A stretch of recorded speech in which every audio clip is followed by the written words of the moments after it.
Hey there, you looking kinda cute. Please consider subscribing and check out our Patreon for more. Enjoy the video. Mark groggily reached over to turn off the blaring alarm clock, his head pounding from the wild night before. He couldn't remember much, just vague flashes of laughter and clinking glasses at the Burger Barn holiday party. With a groan, he dragged himself out of bed, feeling strangely off balance. He staggered to the bathroom, flicking on the harsh fluorescent light. Mark blinked blearily at his reflection in the mirror and froze.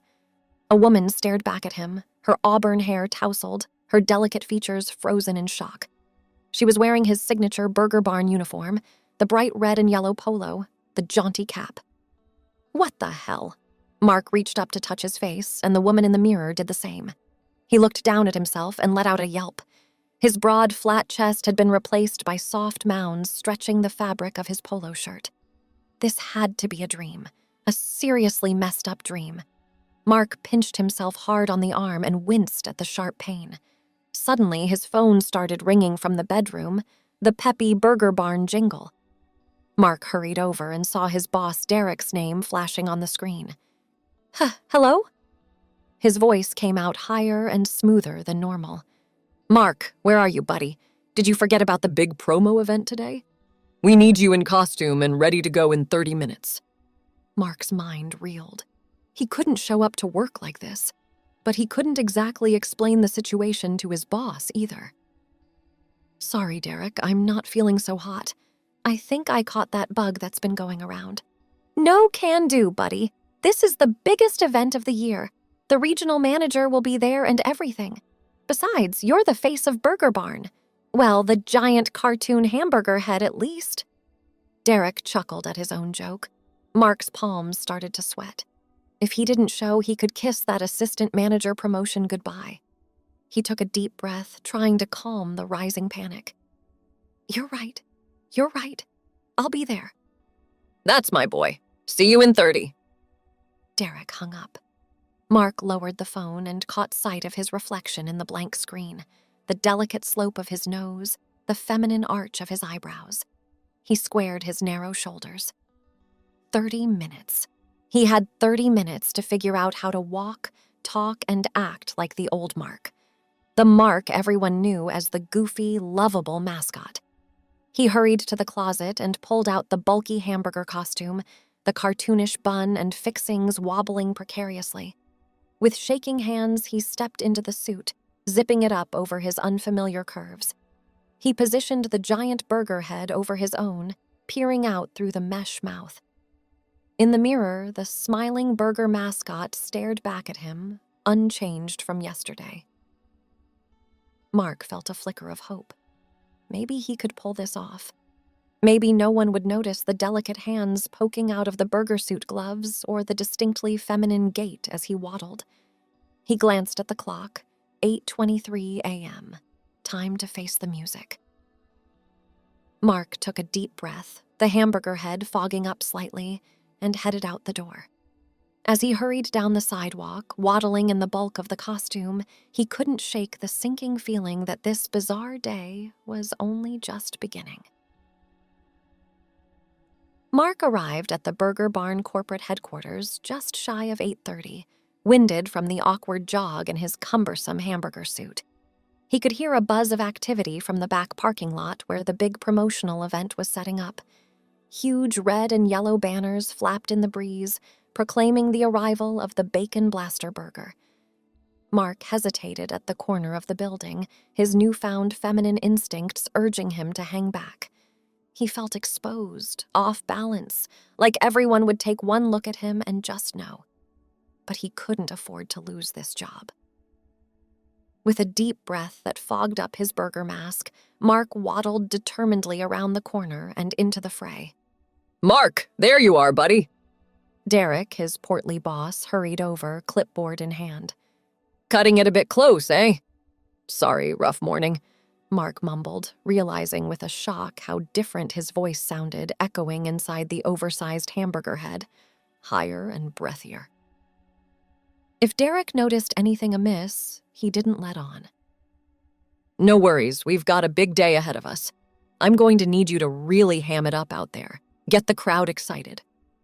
Mark blanched beneath his mask. Ham it up? In this unfamiliar body? He could barely walk straight. As if sensing his hesitation, Derek clapped a meaty hand on Mark's spongy burger shoulder. You've got this, buddy. The Bacon Blaster is counting on you. With a hearty guffaw, Derek strode off, barking orders at a cluster of harried-looking event staff. Mark stood rooted in place, his knees practically knocking together under the lumpy burger bun. The smell of sizzling bacon wafted over from a large grill, mingling queasily with his flop sweat. Suddenly, the excited chatter of the crowd rose to a fever pitch. Mark turned to see a sleek black town car pull up and a severe-looking woman in a tailored suit step out. The regional manager had arrived. Mark's heart kicked into overdrive as the severe woman surveyed the organized chaos with a critical eye. Her gaze landed on him and she crooked a finger, beckoning him over. Mark waddled toward her, his breathing shallow and rapid inside his stuffy costume. Mark, is it? The regional manager thrust out a hand to shake. Eliza Thornton, I've heard great things about you. Thanks, Mark stammered, wincing at his breathy tone. He took her cool, dry hand in his clammy glove, nearly losing his balance in the process. Eliza's eyebrows shot up as she steadied him. Are you quite all right? You seem off-kilter. Fine, Mark yelped, his voice cracking. He cleared his throat and tried again, pitching his voice comically low. I mean, I'm great. Totally stoked for the Bacon Blaster. Eliza gave him a long, searching look before her mouth curved into a wry smile. Well, I'm glad to hear it. We're all counting on you to really sell it out there. The Bacon Blaster is our biggest launch this quarter. She leaned in conspiratorially, her perfume wafting through the mesh of Mark's burger mask and making his head swim. And just between you and me, I've got a good feeling about you, Mark. Play your cards right today, and there could be a bright future for you at Burger Barn. With a smart click of her heels, Eliza strode off to inspect the rest of the setup, leaving Mark feeling like he'd just been hit by a truck. A promotion, the very thing he'd been after for months. But now it dangled just out of reach, taunting him in his uncooperative new body. The sound of Derek's booming voice on the speakers snapped Mark out of his spiraling thoughts. It was showtime. He took a deep, shaky breath and waddled toward the small stage at the center of the action, trying his best to infuse his gait with the old Mark's goofy swagger. As he mounted the steps, Mark could feel all eyes on him. Derek, Eliza, his co-workers, the hungry crowd. He stepped up to the microphone, the bright red Bacon Blaster logo pulsing on the screen behind him. Who's ready to get blasted? He called out in his booming burger mascot voice, praying no one heard the feminine tremor underneath. The crowd roared in response, a sea of eager faces turned up to him. Mark felt a bead of sweat trickle down his temple beneath the stifling burger head. It was now or never. He had to sell this, had to prove he was still the same old Mark, promotion or no promotion. He launched into the zany Bacon Blaster rap he'd practiced 100 times, hyping up the crispy bacon, the zesty sauce, the quarter-pound of flame-broiled beef. But as he danced and postured, he could feel his movements lacking their usual snap, his voice pitching too high, betraying him. Mark redoubled his efforts, throwing himself into the performance with manic energy. He bounded across the stage, high-fiving the crowd, the smiling burger head wobbling precariously. The mob of Bacon fans cheered and laughed, eating up his antics. But inside, Mark was barely keeping it together, his mind churning with anxiety. It felt like he was losing grip on himself with each passing minute, each outsized gesture. As he struck the final pose, jazz hands framing his beaming burger face, Mark scanned the crowd desperately for any sign that his cover was blown. But all he saw was a sea of blissed-out bacon lovers, eagerly lining up to taste Burger Barn's latest creation. Mark staggered off stage in a daze, his breath coming in ragged gasps. He made a beeline for the temporary employee tent, ducking inside just in time to rip off the stifling burger head. Cool air washed over his sweat-streaked face, and Mark gasped in relief, finally able to breathe. Dude, that was incredible! Derek ducked into the tent, his round face split in a huge grin. You absolutely crushed it out there. I think that was your best performance yet. Mark turned to him, still panting, and forced a shaky smile onto his unfamiliar features. Thanks, dear. I guess I really got into the Bacon Blaster spirit. Derek guffawed, clapping him on the shoulder. I'll say, I had no idea you could move like that. You had the whole crowd eating out of the palm of your hand. Mark's smile faltered, his gaze darting down to his small, feminine palms. If only Derek knew. Oblivious, Derek barreled on. Even Eliza looked impressed. And let me tell you, that woman is not easily impressed. I think this could be big for you, buddy. Mark swallowed hard, his stomach churning with a mix of excitement and sheer terror. That's great, Der. Listen, is it cool if I clock out a little early? I'm not feeling so hot. Oh, sure, of course, Derek hastened to assure him. You worked your butt off today. Go home and get some rest. We're gonna need you in top form for the rest of Bacon Blaster Week. With a final jovial punch to Mark's arm, Derek ducked out of the tent, leaving him alone with his racing thoughts. Mark slumped onto a folding chair, cradling his pounding head in his hands. What was he going to do? He couldn't keep up this charade forever. Sooner or later, someone was going to notice that the real Mark had been replaced by a 120-pound woman in a burger suit. And then what? Goodbye job, goodbye promotion, goodbye everything. A sudden commotion outside the tent snapped Mark out of his spiraling panic. Raised voices, the sizzle of cooking bacon, a scream. He leapt to his feet and dashed out of the tent, his heart in his throat. The scene outside was one of utter pandemonium.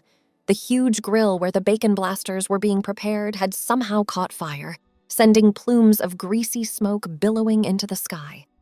People ran in every direction, shouting and pointing. And there, in the middle of it all, was Eliza Thornton. Her usually perfect hair askew, her face smudged with soot. She was frantically trying to beat back the flames with a stack of Burger Barn promotional flyers. Without thinking, Mark sprinted toward her, his new body surprisingly agile. He skidded to a halt beside Eliza and grabbed the flyers from her hands, tossing them aside. We need to smother it, he shouted over the roar of the flames. Get me that banner! Eliza stared at him slack-jawed for a moment before comprehension dawned.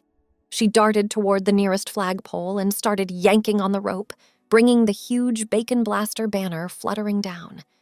Together, they draped the heavy vinyl over the grill, smothering the worst of the flames. Around them, the frantic energy started to subside as the fire died out.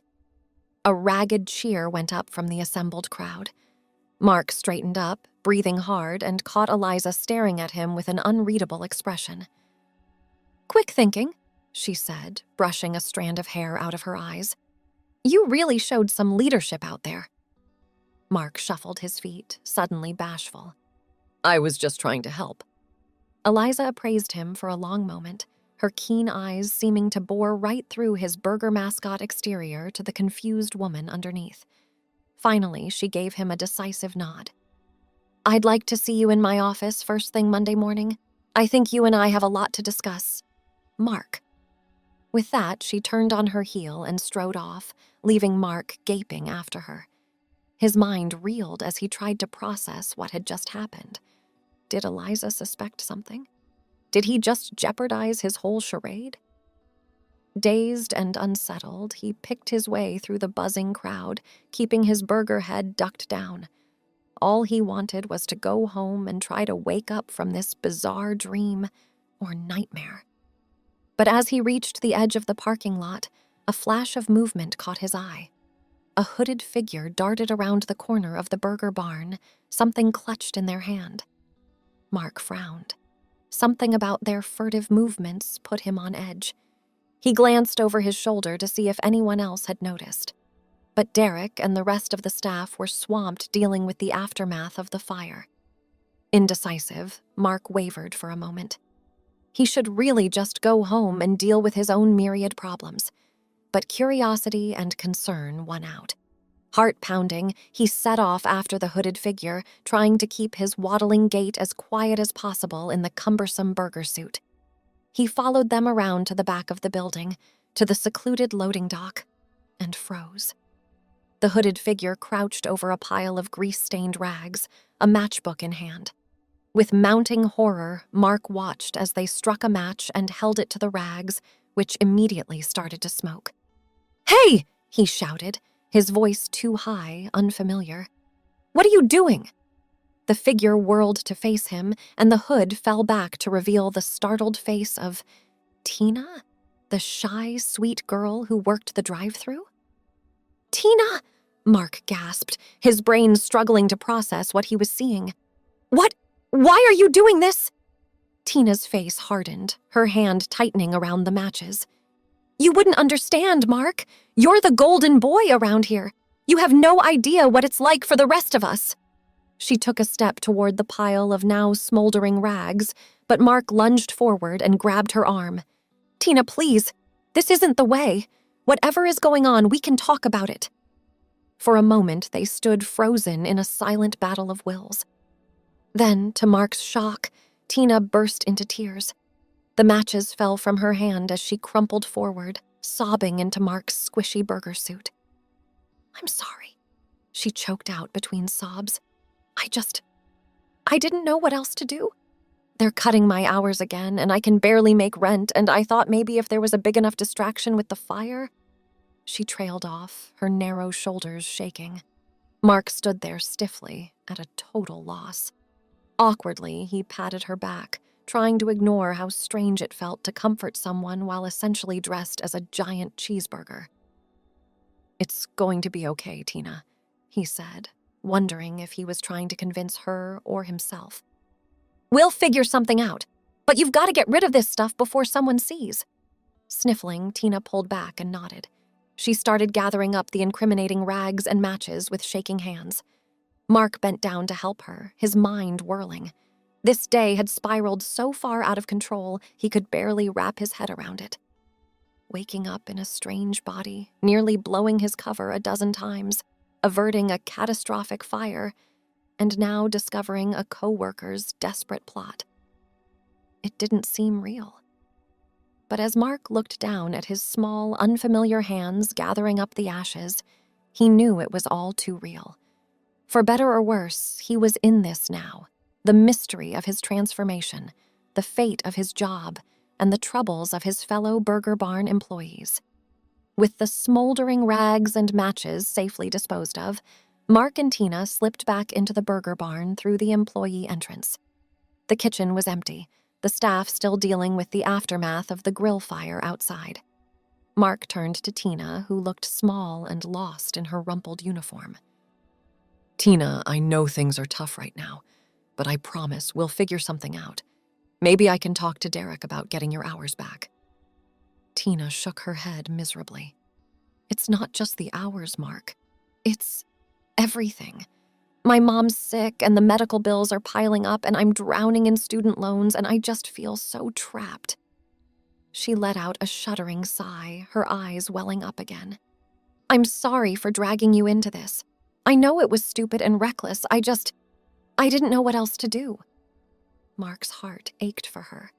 He knew all too well the feeling of drowning, of being in over your head.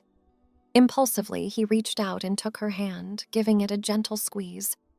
"You're not alone, Tina. I know it feels like it sometimes, but you've got people in your corner, me included." Tina looked up at him, her tear-stained face registering surprise. "Really? I always thought, you're Mr. Popular around here. I didn't think you even knew my name." Mark winced, feeling a pang of guilt. It was true he hadn't paid much attention to his quieter co-workers like Tina. He'd been too focused on his own goals, his own ambitions. But that was going to change. "I know I haven't been the best co-worker," he admitted. "But I want to do better, and I want to help in whatever way I can." Tina gave him a wobbly smile. "Thanks, Mark. That means a lot." Just then, the kitchen doors burst open and Derek barreled in, his face ruddy with exertion.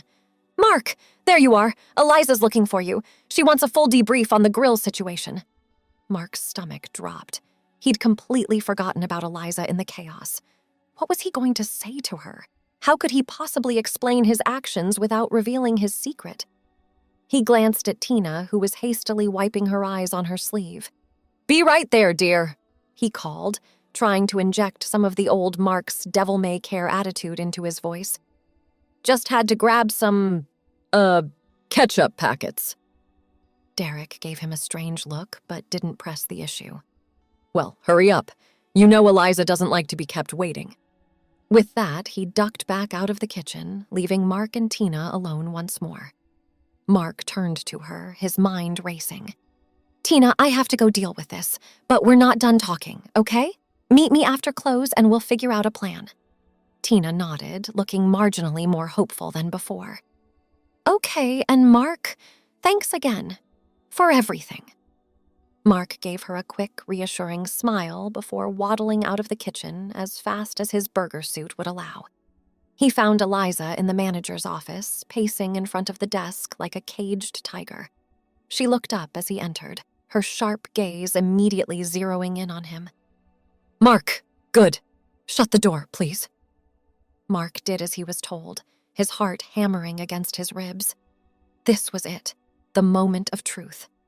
Eliza steepled her fingers, fixing him with a searching look. "I have to say, your performance today was unexpected. The fire, the banner, the way you took charge of the situation. It was impressive." Mark shifted uncomfortably, the burger suit suddenly feeling even more restrictive. "I was just trying to help." "And you did," Eliza acknowledged. "But it wasn't just your actions. It was your whole demeanor. You seemed different somehow, more confident, more assertive. Not at all like the Mark I've seen hamming it up in that burger suit." Mark's mouth went dry. She knew. Of course she knew. How could she not? He was a complete fraud, play-acting at being himself. Eliza leaned forward, her elbows on the desk. "I'm going to ask you something, Mark, and I want you to be completely honest with me." This was it. The jig was up. Mark braced himself for the inevitable question, the unmasking of his charade. But what came out of Eliza's mouth next sent his spiraling thoughts screeching to a halt. "Are you on drugs?" "What?" Mark sputtered, completely thrown. "No, of course not." "No need to get defensive," Eliza said, holding up a placating hand. "It's just, well, it would explain a lot. The sudden change in behavior, the hyper-energy, the erratic decision-making." For a moment, Mark was actually tempted to go along with it, to let Eliza believe that drugs were behind his bizarre behavior. It would be an easy out, a way to explain away everything without revealing the unbelievable truth. But something stopped him. Maybe it was the memory of Tina's defeated expression or the weight of the secrets he was already carrying. Or maybe he was just tired of living a lie, even if the truth seemed impossible. Thanks for watching. Check out Patreon if you want to have early access to the other parts. If not, it will be online in a couple of days.